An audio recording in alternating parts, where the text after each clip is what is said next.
Monsignor Rolly, our rector of the Manila Cathedral Minor Basilica, Father Biel, and my dear brothers and sisters, good afternoon.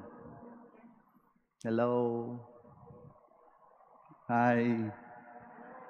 Oo, para wala kayong buhay. Kumain na ba kayo? Hindi pa. Kinakabahan ako. Bakit? Itong nakikita ko man kayo uniforme, sila pala yung CWL, Archdiocesan Board. Don't you know that I am beneficiary? I'm the beneficiary of your scholarship sa seminary. Salamat po. Oo. Panahon ni Dr. Juana Martinez, Niña Palyasiki. Salamat po sa inyo sa pagpapaaral sa amin. My sisters and brothers, the gospel today talks about a very important lesson, that of the centurion.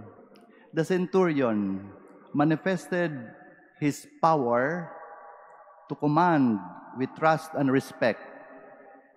In the gospel, Jesus receives this centurion with admiration, with amazement. Why? Because of his confidence in God. You see, the centurion's position is very important. He was the commanding officer. He was the authority of the Roman soldiers.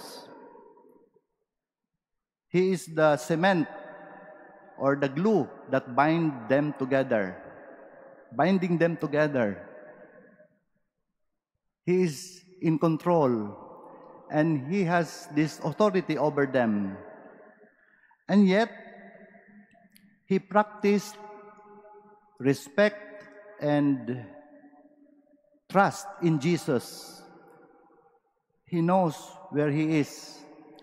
Alam niya lumugar. Wala siyang entitlement. Oo. Wala siyang privilege. Anong sabi ni Centurion? Lord, just say a word, and my servant will be healed. I am not worthy to enter under my roof. Right and right there, he admitted that he is nothing. Having authority, having a position, he said, Lord, I'm not worthy. We can see that this centurion is so humble, and he recognized Jesus in his midst. And so, at the core of his position, at the core of the Roman army, at the backbone of his authority, the Roman army was united. Now, the centurion expression of this faith in Jesus grants us the grace to also approach Jesus with respect, approach Jesus with trust. That is why, when we approach Jesus with this disposition, we will always receive His blessing. Second, the centurion manifested faith in the authority of Jesus and the power to heal. You see, full of confidence in Jesus, he did not mind what his cronies and what the Jews during his time would say to him. He did not mind. No, si Balasi. Sino ba sila? Basta ako, naniniwala ako kay Jesus na mapapagaling niya ang aking servant, ang aking mutsatso. Hindi lamang nagpamalas siya ng full of confidence in God, full of trust in Jesus, he has also manifested an extraordinary form of compassion for his servant. During his time in the Roman Empire, the slaves are considered nothing. Wala silang dangal. Mga muchacho, mga chimoy-chimay, wala silang pakialam.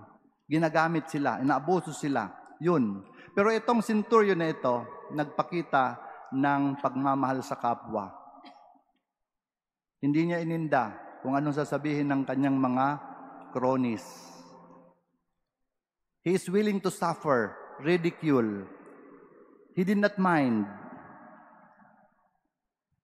Tayo, ganun din ba? Ganun din ba ang turing natin sa ating mga kasambahay, sa ating mga katrabaho, sa ating mga staff? Matututuhan natin ito sa centurion. Kaya, sa ka-6 na araw ng nobinaryo, pumunta tayo kay Maria. Ano naman si Maria? Katulad ng centurion, si Maria ay nagpamalas din ng trust and respect sa mahal na Diyos. Wala siyang entitlement. Wala siyang privilege. Anong sabi niya sa Gospel of Luke? My soul proclaims the greatness of the Lord. My spirit rejoices in God, my Savior. Eh bakit siya sinabi na my soul rejoices in the Lord, my spirit finds joy in God, my Savior? Bakit Savior? Eh, wala nga siyang bahid ng kasalanan. Ang expression na ito, ang statement na ito, nagpapakita na si Maria, kinikilala niya ang papel ng Diyos sa buhay niya.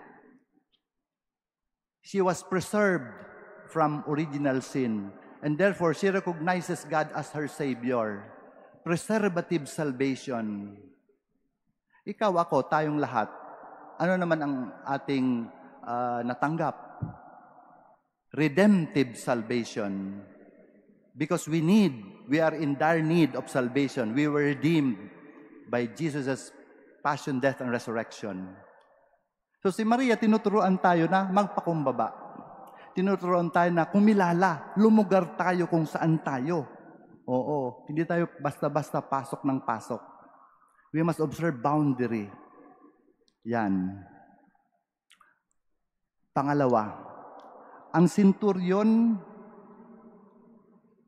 nagpamalas ng pananampalataya, expectant faith, and for Jesus to heal his servant. Si Maria, nagpamalas din ng pananampalataya sa Diyos, sa pananampalataya kay Jesus.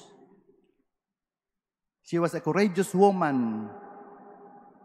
She manifested courage to the maximum degree, to the highest degree. From the womb to the tomb, Mary was ever faithful to Jesus. From the moment of conception, the moment of resurrection, Mary was ever faithful to Jesus. Hindi siya natakot. Hindi siya nag-isip kung anong sasabihin ng mga nakakita sa kanya. Yan si Maria. Nagpamalas ng pananampalataya. Katulad ng centurion, hindi niya ininda kung anong sasabihin ng mga cronies niya, yung mga Hudyo nung panahon niya. Bakit? May pananampalataya siya. Ramdam niya na si Jesus ang tanging makapagdudulot sa kanya ng pagpapagaling, ng pagpapala.